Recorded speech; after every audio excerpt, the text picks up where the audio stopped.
Machiavelli in this Illuminati, all through your body. The blows like a 12-gauge shot. Feel me? And God said He should send His one begotten Son to lead the wild into the ways. Follow me.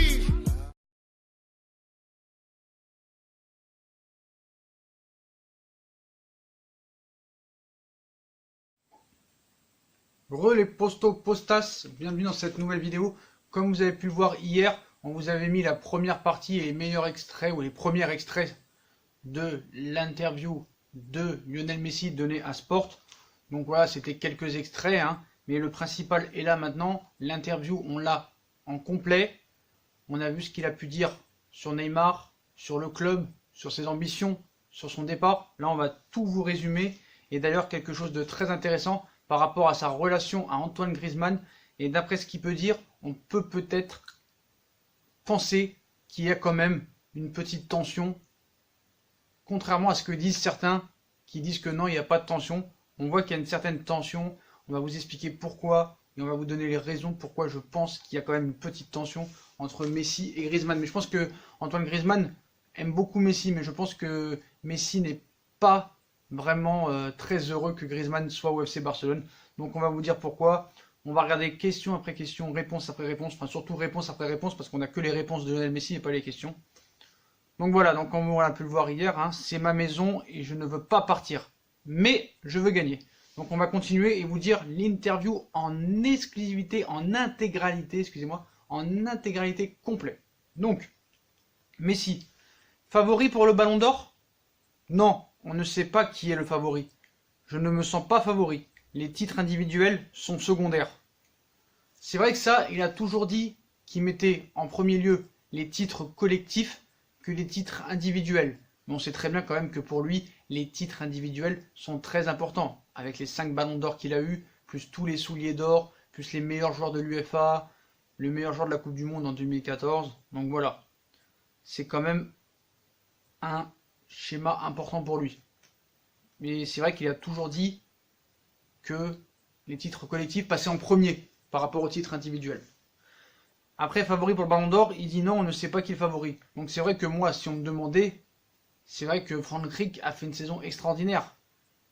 Très peu dribblé, très peu dépassé défensivement. Après, c'est vrai que maintenant, malheureusement, dans le Ballon d'Or, on donne plus les Ballons d'Or à des attaquants ou à des milieux offensifs qu'à des défenseurs. Donc depuis Cannavaro, ce jour-là, j'ai toujours pas compris pourquoi il a eu le Ballon d'Or. J'aurais préféré que ce soit à Zidane ou à Henry. Depuis ça, on n'a pas eu de Ballon d'Or. Ça a toujours été Messi, Ronaldo, Messi, Ronaldo.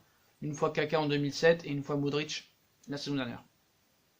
Donc, on revient sur sa blessure. Ma blessure, je me sens mieux, je suis tranquille. Je jouerai seulement quand ça ira mieux afin d'éviter une rechute. Parce qu'on sait qu'il devait revenir fin août et qu'il a fait une rechute qui l'éloigne encore des terrains pour l'instant. Donc mon retour, pas de date définitive, je ne jouerai pas contre Valence, on verra contre Dortmund ou Grenade. Donc déjà Dortmund, c'est vraiment déjà un premier match important. Dans le chaudron jaune, le mur jaune, excusez-moi, à Dortmund ça va être très compliqué, même si Dortmund ne fait pas non plus un gros début de saison, comme Barcelone, c'est compliqué pour tout le monde dans ce début de saison. Donc voilà, donc contre Valence c'est peut-être pas très grave qu'il soit pas là, on sait que Valence vient de virer son entraîneur, ils sont en reconstruction, ils sont en crise complètement. Donc je pense pas que tu as besoin de Messi pour battre Valence, mais c'est vrai que contre Dortmund, faut mieux l'avoir, surtout avec les blessés qu'il y a en plus. Donc voilà. Donc il continue, il cite: je ne suis pas préoccupé par le début de saison. Beaucoup de blessés à Bilbao, on a fait un grand match. Non, tu as fait un grand match à Bilbao, je suis pas d'accord, faut revoir le match, frérot. Il faut être conscient qu'on ne peut commencer de cette manière. Il faut trouver le déclic et changer notre manière d'aborder les matchs. Voilà. Est-ce que c'est une petite pique à Ernesto Valverde? Chacun fera son jugement. Moi je pense que oui. Après on verra. Gagner la Ligue des Champions, mais perdre la Liga. Non, on veut tout gagner. On va essayer. Évidemment, j'aimerais gagner la Ligue des Champions, car ça fait beaucoup de temps, et au point de vue personnel, j'aimerais en gagner une autre. Mais je veux gagner les 2 titres. Donc voilà. On connaît, on n'est pas surpris. Le gars veut tout gagner, comme tout le monde veut tout gagner. C'est ça que j'aime bien dans le football. C'est quand on vous dit, vous préférez ci ou ça. Des fois, il y en a qui te disent, ouais, je préfère ça que ça. Non, tu dois vouloir les deux. C'est tout. Tu dois vouloir tout gagner. Et c'est là qu'on voit que Messi est un grand champion, comme Cristiano Ronaldo. Voilà. Il n'y a pas à choisir. Tu dois tout gagner. Voilà. Même s'il dit que, évidemment, il aimerait gagner une Ligue des Champions de plus. Mais voilà, on veut tout gagner. La Liga, en championnat, tu dois tout gagner. Voilà, au PSG cette année, l'objectif, c'est quoi l'objectif au Paris Saint-Germain? C'est d'aller gagner le trophée des champions, c'est fait, de gagner le championnat de France, la Coupe de France, la Coupe de la Ligue et la Ligue des Champions. Et puis voilà, c'est ça qui doit se faire. Mais c'est pas Monsieur Thomas Tuchel qui va te le dire, ça. Hein. Bref, c'est pas le sujet. Je pense que l'Atlético et le Real ont fait un grand recrutement. Donc l'Atlético Madrid et le Real Madrid ont fait un grand recrutement. La Juve également, City. Au niveau général, toutes les équipes sont à chaque fois plus fortes. Donc bien sûr, il ne cite pas le Paris Saint-Germain. Hein. On sait les tensions qu'il y a entre les deux clubs. Donc voilà, hein, c'est favori pour la Ligue des Champions. Je pense que Atlético Madrid et le Real Madrid ont fait un grand recrutement. La Juve également, City. Au niveau général, toutes les équipes sont à chaque fois plus fortes. Donc voilà, pas de PSG, ça ne nous dérange pas. Après, sur l'Atlético et le Real, je suis d'accord. City, à voir. Hein. Toujours en quart de finale, ça plafonne et ça bégaye un petit peu. Puis la Juve, hein, comme d'habitude. Hein. Donc, la grande leçon de nos défaites en Ligue des Champions est le but à l'extérieur. Marquer à l'extérieur est un grand pas vers la qualification. Quand on a gagné la Ligue des Champions, on marquait toujours à l'extérieur. Sans ça, c'est très difficile. Ça, c'est vrai qu'il a raison. Quand tu marques pas à l'extérieur, c'est vrai que c'est compliqué. On a vu les grands matchs qu'il y a eu l'année dernière, que ce soit Ajax-Real, Ajax-Juve, Tottenham-Ajax, Liverpool-Barcelone, même il y a 2 ans, des AS Roma, Barcelone, même cette année, Manchester-Paris, les Barça-Paris, bon, on va pas y revenir. Donc voilà, la grande leçon, c'est de marquer des buts à l'extérieur, et que c'est vrai qu'en Ligue des Champions, il dit que c'est très important. Donc il continue. Je ne sais pas si notre effectif est meilleur cette année. L'année dernière, on en avait déjà un grand. Des joueurs importants sont venus. On a beaucoup de variantes, de possibilités. L'année nous dira si on fera mieux ou non que la précédente. Donc voilà, toujours la vérité du terrain, hein, comme on dit. Alors, sur Neymar maintenant. On va un petit peu relayer ce qu'on a dit hier avec de nouvelles réponses. Donc sur Neymar, il cite « Oui, j'aurais aimé le retour de Neymar.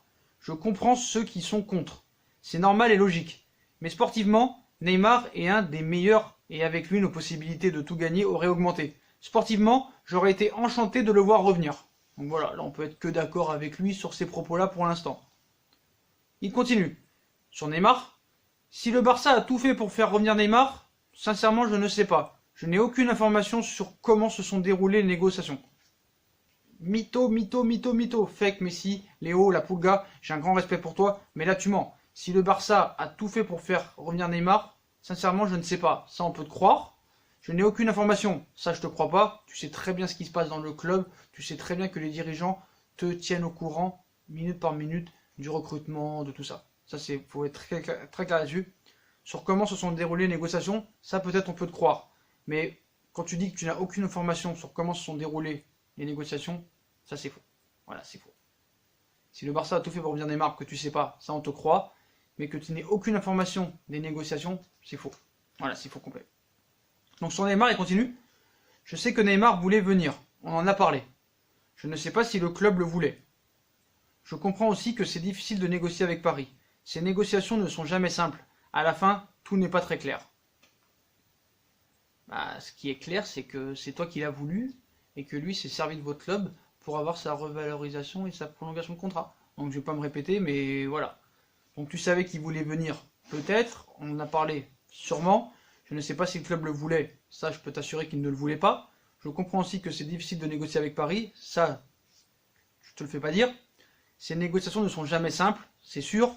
À la fin, tout n'est pas très clair, c'est sûr. Donc voilà, ce qui est clair, c'est qu'il s'est servi de votre club, et voilà, c'est tout.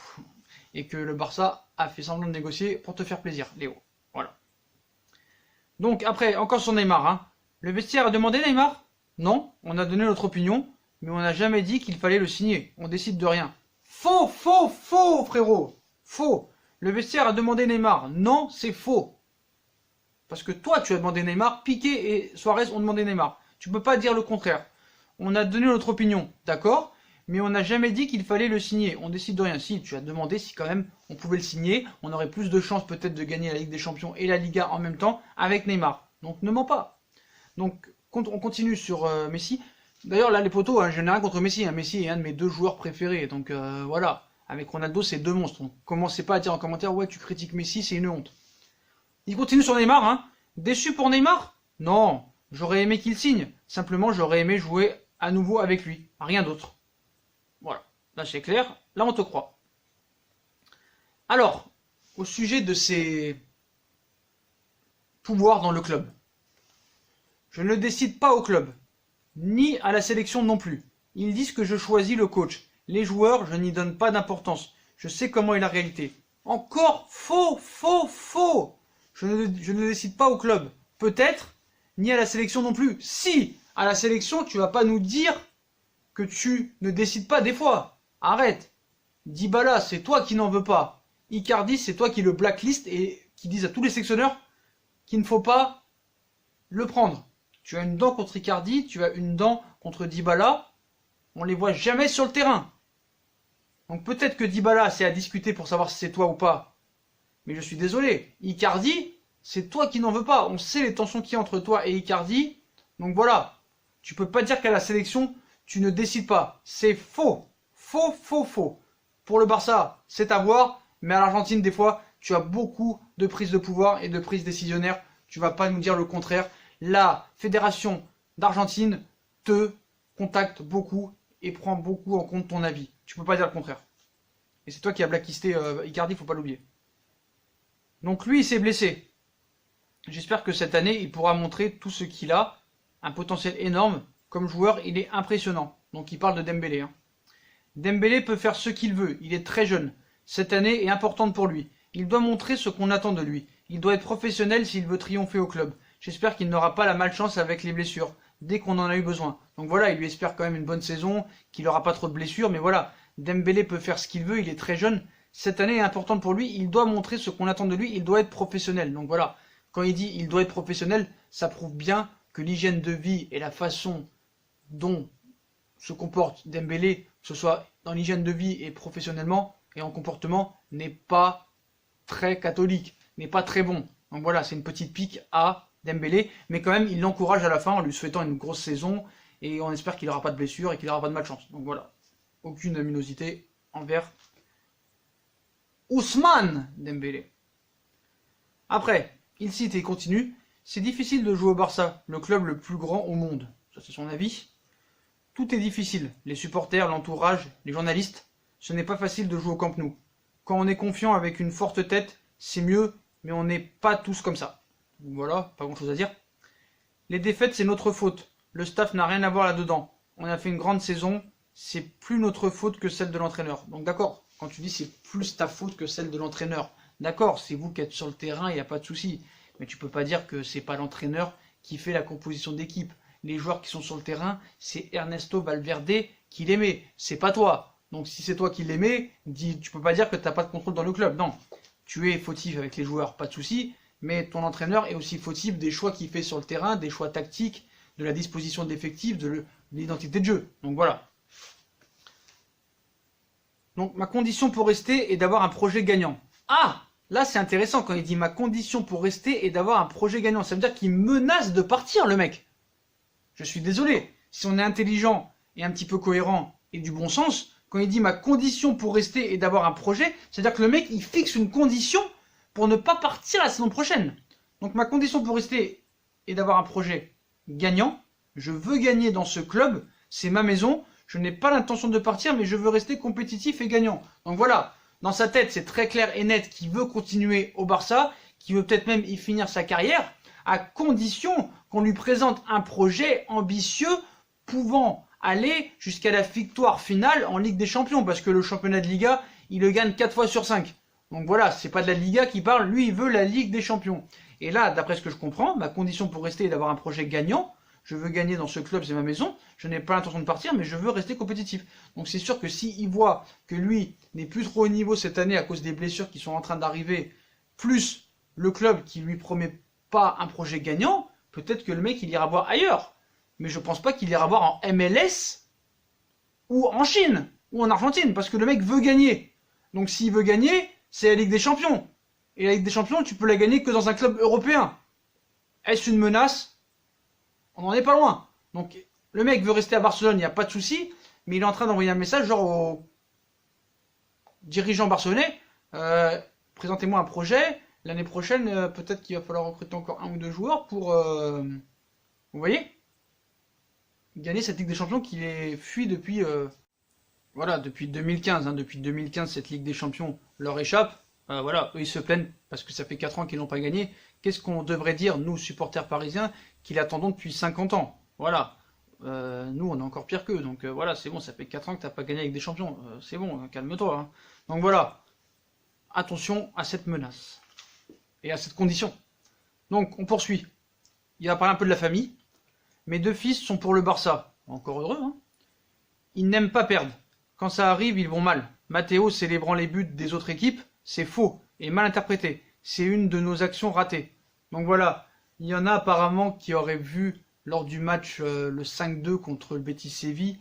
Je sais pas, apparemment, je sais pas, ses fils, ils auraient célébré les buts d'une autre équipe. J'ai pas trop suivi cette histoire, mais voilà, il y a eu des rumeurs comme quoi les 2 fils de Lionel Messi n'étaient pas pour le Barça. Donc voilà, il rectifie la vérité. Hein. Mes 2 fils sont pour le Barça, ils n'aiment pas perdre. Quand ça arrive, ils vont mal. Matteo célébrant les buts des autres équipes, c'est faux et mal interprété. C'est une de nos actions ratées. D'accord, ok. Donc Messi, Antonella, c'est sa femme. Elle est tout pour moi, l'avoir à mes côtés signifie énormément de choses, on se connaît depuis longtemps, elle me connaît parfaitement, elle sait comment être dans les bons moments, dans les mauvais, et toujours de bonne humeur. Donc là on va passer, ça ne nous intéresse pas trop. Ah, on en vient à Cristiano Ronaldo. Dîner avec Cristiano? Aucun problème, on n'est pas amis car on n'a pas joué ensemble. Plus on parle, plus on se rapproche. Je ne sais pas si ça se fera car on a nos vies chacun loin de l'autre. Mais si ça doit se faire, il n'y a aucun problème. Donc voilà, bon, on sait qu'il y a une rivalité sur le terrain, une rivalité au niveau des trophées, des statistiques individuelles. Mais voilà, ils se sont toujours traités avec respect les deux, donc il n'y a jamais eu aucun clash entre les deux. Jamais personne n'a parlé l'un sur l'autre. Donc voilà, dîner avec Ronaldo, bah voilà, ils disent qu'ils sont pas amis, mais qu'ils se respectent beaucoup, et que si un jour ils devaient manger ensemble, il n'y aurait aucun problème. Hein. D'ailleurs, on les voit toujours hein, dans les cérémonies Ballon d'Or, joueurs de l'UEFA, sont toujours à côté, rigolent ensemble. Le fils de Messi rigole avec celui de Ronaldo avec Messi. C'est bon enfant, c'est très bien, il y a beaucoup de respect entre les deux, donc aucun problème. On poursuit. Mon idée est de rester tant que je serai capable d'avoir un bon rendement et le physique qui me permet de le faire. Donc voilà, comme je vous ai dit, hein, ça va aussi entrer en ligne de compte son état physique. C'est ça qui est important. Donc on verra cette année. Ah, maintenant on arrive là. Le soi-disant clash avec Griezmann. Donc on va voir, on se rappelle lors du match contre Arsenal, en match amical, où les deux ne se sont pas trop calculés, même s'il y en a qui nous disent ouais regarde, il lui a tapé la cuisse et tout, bon, essayez de vous rassurer comme vous pouvez, mais voilà, on a bien vu qu'il y avait une petite tension quoi qu'il arrive, et que les deux se sont ignorés, ou surtout Messi qui a ignoré Griezmann, parce que Griezmann n'a pas de souci avec Messi. Après on sait que Griezmann a dit certaines choses, comme quoi il a dit qu'il se mettait à la même table que Ronaldo et que Lionel Messi. Je pense que c'est très très loin d'être le cas. Donc voilà, on va voir un peu, et on va voir ce qu'on peut dire là-dessus. Donc sur Griezmann, je le connais très peu. Quand je suis rentré, j'étais blessé, et je m'entraînais en marge du groupe. Ils sont partis en tournée, et à leur retour, on s'est peu vu dans le vestiaire. Je ne m'entraîne pas, on aura l'occasion de partager beaucoup de choses. Voilà, là il dit pas grand-chose, il dit juste qu'il le connaît pas très bien. Donc, moi ce que je vois dans cette phrase sur Griezmann, d'ailleurs ce sera la dernière réponse, hein.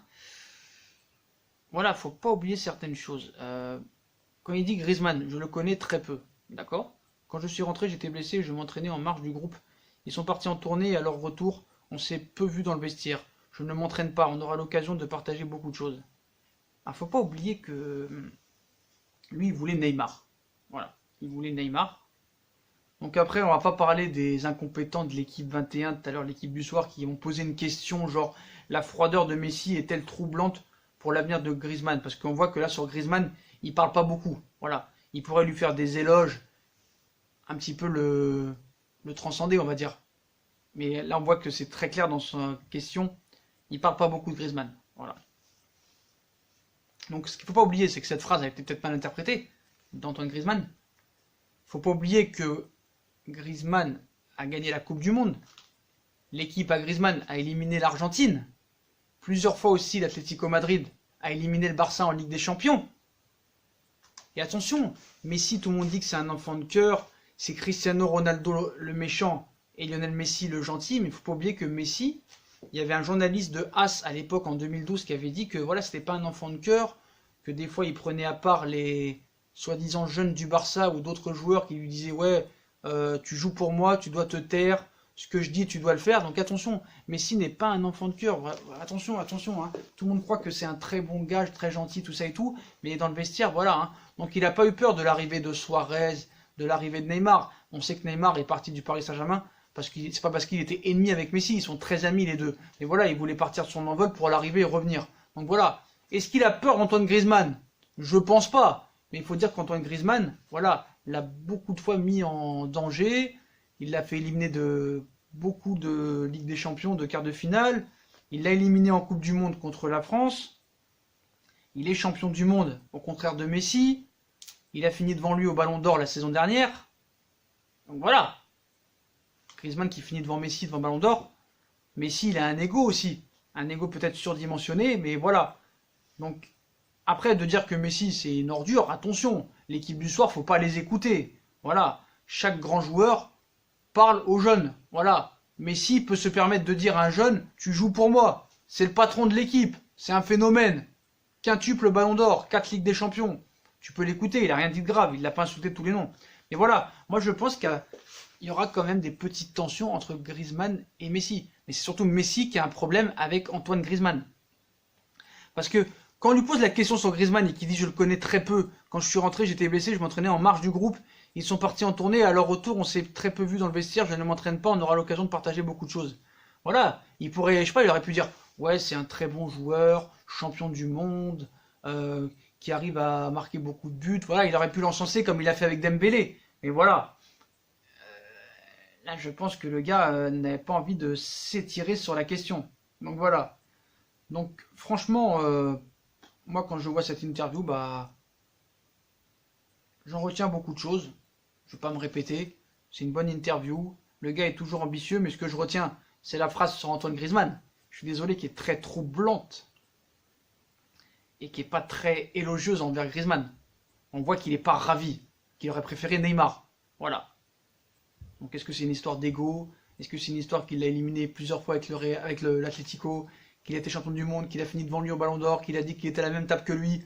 Voilà. Ce que je retiens aussi, c'est pas la menace, mais la condition pour laquelle il veut rester. Je veux rester à condition qu'on me donne un projet où on peut gagner. Voilà, c'est quand même troublant aussi. Donc je pense que lui veut rester au Barça, il n'y a pas de souci, à condition qu'on lui mette un projet gagnant et victorieux. Et le gars veut gagner la Ligue des Champions. Et s'il la gagne pas cette année et qu'il veut la gagner plus tard, ce ne sera pas à Los Angeles Galaxy, à l'Inter Miami ou au Newell's Old Boys qui va la gagner. Ni en Chine. C'est dans un club européen. Et on sait que Paris, s'ils peuvent emmerder le Barça comme ils ont fait le Barça pour Neymar, ils vont pas s'en priver. Ils vont pas s'en priver. Donc voilà. Voilà les potos. Donc première chose qu'on retient. Griezmann et lui, pour l'instant, c'est pas tout rose, tout fleur. La condition pour rester, c'est qu'il y a un projet ambitieux, sinon, s'il n'y a pas de Ligue des Champions, bye bye. Faut voir les blessures aussi, comment ça va progresser cette année. Est-ce que les blessures vont s'enchaîner ou vraiment encore il va y passer outre?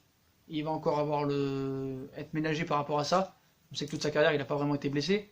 Puis voilà, surtout aussi avec Cristiano Ronaldo, hein, où il dit qu'ils ne sont pas amis, mais que voilà, beaucoup de respect, et que si un jour ils devaient se voir encore en privé, bah, ils le feront. Mais voilà, moi ce que je retiens, c'est la petite déclaration sur Griezmann, et la condition pour rester, et d'avoir un projet ambitieux, sinon peut-être que... Mais il veut rester au Barça, hein, quoi qu'il en soit. Mais s'il n'y a pas de projet ambitieux et de gagnant, on verra plus tard. Donc voilà les potos, bah voilà, cette vidéo était un petit peu longue, mais voilà, on a regardé toute l'interview de Léo Messi donné à Sport. Donc voilà, on a appris beaucoup de choses et c'est vraiment intéressant cette interview. Donc comme d'habitude, hein, si on a kiffé la vidéo, bah on like, on partage, on s'abonne. Dites-moi si vous pensez qu'il y aura vraiment un clash. Si Messi n'est pas content de l'arrivée de Griezmann au FC Barcelone, est-ce que ça peut créer des tensions dans le vestiaire? Voilà, est-ce que pour vous, est-ce qu'il y a un clash? Voilà, est-ce que c'est pas un clash, je dirais, c'est surtout Messi qui a pas trop envie de voir Griezmann au FC Barcelone. Pour moi en tout cas. Voilà, après est-ce qu'il y a un clash, je sais pas, mais en tout cas, voilà. Il y a quand même anguille sous roche. Voilà les potos. Donc on like, on partage, on s'abonne. Venez nous suivre sur Instagram et sur Snapchat. Puis moi je vous souhaite une très bonne vidéo à tous et à plus tard dans une nouvelle vidéo. Tchuss les potos.